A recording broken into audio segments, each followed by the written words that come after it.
ছাদ বাগান আলো করার মতো একটি উজ্জ্বল ফুল গাছের কথা আপনাদের সঙ্গে আলোচনা করব। যদিও এটি ফুল গাছ মনে করলেও এটি একটি ইনডোর এবং আউটডোর গার্ডেনে আপনি রাখতে পারবেন। আর এই গাছটি যে ফুলের লাল পাপড়ি দেখছেন তা মোটেও ফুল নয়, এটি কিন্তু গাছের পাতা এবং গাছের পাতার পরিবর্তিত এই রূপ। আর এই গাছের নাম হলো পয়েনসেটিয়া। সারা পৃথিবীতে মূলত শীতপ্রধান দেশে এগুলো দেখা যায়। ইউরোপ এবং আমেরিকাতে প্রচুর পরিমাণে এই গাছ বিক্রি হয়। তবে এখন ভারতবর্ষ তথা পশ্চিমবঙ্গে এবং বাংলাদেশেও প্রচুর পরিমাণে এই গাছ ইনডোরে বা আউটডোরে রাখা হচ্ছে, যা আপনার বাগানের শোভাকে অনেকটাই বাড়িয়ে তুলছে।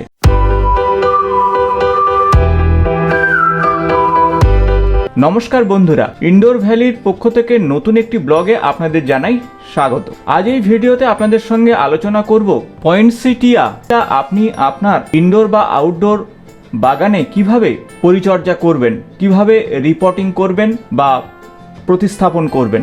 আপনি নার্সারি থেকে খুব ভালো কোয়ালিটির গাছ নিয়ে আসুন এবং তা আপনি 8 থেকে 10 ইঞ্চি টবে এই গাছকে প্রতিস্থাপন করুন। প্রতিস্থাপনের ক্ষেত্রে প্রথমত মাটির বিষয়ে আলোচনা করব। এই গাছের জন্য আপনি অবশ্যই গার্ডেন সয়েল 60% নিন। আর গার্ডেন সয়েলে বালির পরিমাণ কম থাকলে 50% গার্ডেন সয়েল এবং 10% আপনি অবশ্যই সাদা বালি বা লাল বালি মিশিয়ে নিন এবং তার সঙ্গে আপনারা 40% বা পাতা পচা সার অবশ্যই দিন, কারণ এই গাছ কম্পোস্ট সারে খুব ভালো হয়। এবং বাকি 10% আপনারা কোকোপিট নিন। কোকোপিট না থাকলে আপনারা ধানের কুড়ো দিতে পারেন এবং সবগুলি মিশিয়ে অবশ্যই আপনারা মাটি প্রস্তুত করুন। মাটির সঙ্গে আপনারা অবশ্যই 1 মুষ্টি নিমখোল দিতে পারেন এবং সেই সাথে হাড়ের গুঁড়ো এবং শিংকুচি আপনারা 1 মুষ্টি করে দিতে পারেন। দিয়ে মাটি তৈরি করে আপনারা এটিকে ঝুরঝুরে করে শুকিয়ে নিন। আর তারপরে আপনারা এই গাছে প্রতিস্থাপন করুন। ড্রেনেজ সিস্টেমকে খুব ভালো রাখবেন, অর্থাৎ যে পটে আপনি এই গাছকে প্রতিস্থাপন করবেন একেবারে নিচে কয়েকটি হোল করে দেবেন এবং তার উপরে আপনারা বালি কাঁকর দিয়ে দেবেন, যাতে সহজেই আপনি যে জল দিচ্ছেন অতিরিক্ত জল যেন বেরিয়ে যায়, কারণ এই গাছ অতিরিক্ত জল পছন্দ করে না। অতিরিক্ত জল পেলে এই গাছ কিন্তু মারা যাবে। সারা পৃথিবীতে প্রায় 150 প্রজাতির এই গাছ পাওয়া যায়। মূলত যেখানে 12 ঘন্টা রৌদ্রের কিরণ আসে সেখানেই আপনারা এই গাছকে রাখুন এবং 20 ডিগ্রি সেলসিয়াস হলো এই গাছের জন্য অত্যন্ত ভালো। তবে অতিরিক্ত গরম যখন পড়বে তখন আপনারা সেমিশেডে এই গাছকে রাখবেন। যখন আপনার গাছে ঠিক এই রকমই লাল ফুল বা অন্যান্য কালার রয়েছে, বিশেষত হলুদ, গোলাপি এই ধরনের কালারও আপনি পেয়ে যাবেন। যতক্ষণ না আপনি এই ফুল পাচ্ছেন ততদিন পর্যন্ত আপনারা নাইট্রোজেন সার দিতে পারেন, অর্থাৎ NPK, নাইট্রোজেন, ফসফেট এবং পটাশ 19-19-19 আপনারা স্প্রে করতে পারেন। মূলত ইনডোর গার্ডেন হলে স্প্রে করুন, তাতে কিন্তু আপনার গাছ ভালো থাকবে। তবে যখনই আপনার গাছে ফুল চলে আসবে, অর্থাৎ পাতাগুলি যখন কালারফুল হতে শুরু করবে, তখন নাইট্রোজেনের পরিমাণ আপনারা কমিয়ে দেবেন। সাধারণত এই গাছ খুব বেশি এঁটেল মাটিতে ভালো হয় না, তাই গাছের গোড়া যদি খুব আলগা থাকে এবং হালকা থাকে তাহলে এই গাছ কিন্তু সহজে বাড়বে এবং এর শিকড় সহজেই ছড়িয়ে পড়বে। অতিরিক্ত জলে কিন্তু এর গাছের গোড়া বা মূল সেই সাথে শিকড় পচে যাবে। শীতের সময় সাধারণত এই গাছের ফুল সব থেকে ভালো হয়, তবে সারা বছরই কম বেশি ফুল থাকে। অতিরিক্ত গরম এড়াতে আপনারা সেমিশেডে রাখলেও এই ফুল আপনি পাবেন। তাছাড়া সারা বছর আপনাকে কম বেশি পেস্টিসাইডও ব্যবহার করতে হবে, তবে খুব বেশি যত্নের প্রয়োজন নেই। আপনারা সারা বছর সপ্তাহে অন্তত একবার করে নিম অয়েল স্প্রে করুন। প্রতি লিটার জলে 5 থেকে 7 ml মিশিয়ে স্প্রে করলে গাছ অত্যন্ত ভালো থাকবে।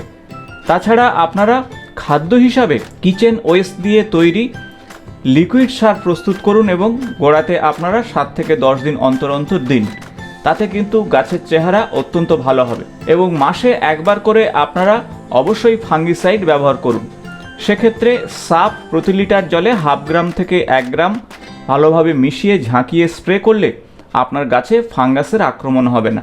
তাছাড়া মিলিবাগ কিংবা পিঁপড়ে, ছোট ছোট পোকা যদি আপনার গাছের পাতাকে নষ্ট করতে থাকে তাহলে অবশ্যই 15 দিন অন্তর অন্তর আপনারা একতারা বা ইমিডাক্লোরোপিড গ্রুপের কোনো ওষুধকে প্রয়োগ করতে পারেন। সেক্ষেত্রে ইমিডাক্লোরোপিড প্রতি লিটারে 5 থেকে 7 ফোঁটা করে দিন, দিয়ে স্প্রে করুন এবং একতারা হলে 1/2 গ্রাম করে আপনারা প্রতি লিটারে দিয়ে ভালো করে ঝাঁকিয়ে স্প্রে করলে যে কোনো রকমের পোকা আপনার গাছে আক্রমণ করতে পারবে না। যদি আপনারা বর্ষাকাল ছাড়া আপনারা এই গাছে কিন্তু সর্ষের খোল ভিজিয়ে সর্ষের খোল পচা জল আপনারা 15 দিন অন্তর অন্তর দিতে পারেন, আর তাতেই কিন্তু গাছের চেহারা আরও ভালো হবে। শরৎকাল, শীতকাল, বিশেষত নভেম্বর ডিসেম্বর মাসে এই গাছে সর্বাধিক ফুল ফোটে, তবে ফেব্রুয়ারি মাসেও এই গাছে প্রচুর পরিমাণে ফুল পাবেন, আর তার জন্য আপনাকে ঠিক এই রকমই পরিচর্যা করতে হবে। এই গাছের পাতা মানুষের জন্য ক্ষতিকর নয়, তবে আপনার বাড়িতে যদি পোষ্য থাকে তারা যাতে না এই পাতা খায় সে বিষয়ে খেয়াল রাখবেন। তাদের শরীর স্বাস্থ্যের উপরে কিন্তু এই পাতা কিছুটা নেগেটিভ প্রভাব তৈরি করতে পারে। অনেকেই ভাবছেন এই গাছ কখন প্রতিস্থাপন করবেন। এই গাছ বছরের যে কোনো সময় প্রতিস্থাপন করতে পারেন, তবে অতিরিক্ত গরমে প্রতিস্থাপন করলে অবশ্যই আপনারা শেডে অথবা সেমি শেড জায়গাতে রাখবেন। পয়েন্টসেটিয়া নিঃসন্দেহে একটি সুন্দর ফুল, এবং এই গাছের প্রোপোগেশন বা নতুন চারা গাছ কীভাবে তৈরি করবেন, অর্থাৎ কাটিংয়ের সময় কখন। সাধারণত ফেব্রুয়ারি মাসের শেষে ফুল ফোটা শেষ হয়ে যাবে, আর তারপরেই আপনি আপনার গাছকে কাটছাঁট করতে পারবেন এবং আপনার মতন আপনি এই গাছকে ডিজাইন করতে পারবেন। এবং সেই সময় যে সমস্ত ডাল আপনি কাটবেন সেই ডালগুলি আপনারা অবশ্যই বালি মাটিতে রুট হরমোন দিয়ে আপনারা সেখানে নতুন চারা গাছের জন্য কাটিং লাগাতে পারেন। কাটিং লাগানোর পরে আপনারা অবশ্যই সেই পাত্রটি ভালোভাবে কালো পলিথিন দিয়ে ঢেকে দেবেন। 10 থেকে 15 দিনের মধ্যে আপনার কাটিং থেকে নতুন চারা গাছ জন্মাবে। তবে গাছের গোড়াতে জল অবশ্যই প্রথমে দিয়ে দেবেন, অর্থাৎ মাটি আর্দ্র যেন থাকে সে বিষয়ে খেয়াল রাখবেন। কাটিংয়ের আগে যেগুলো দিয়ে কাটবেন অবশ্যই তা যেন স্টেরিলাইজ হয়। ফাঙ্গাসের আক্রমণে এই গাছ নষ্ট হতে পারে, তাই আপনারা অবশ্যই ফাঙ্গিসাইড, যে মাটিতে আপনি নতুন চারা গাছ দিচ্ছেন সেখানে ফাঙ্গিসাইড অবশ্যই ছিটিয়ে দেবেন।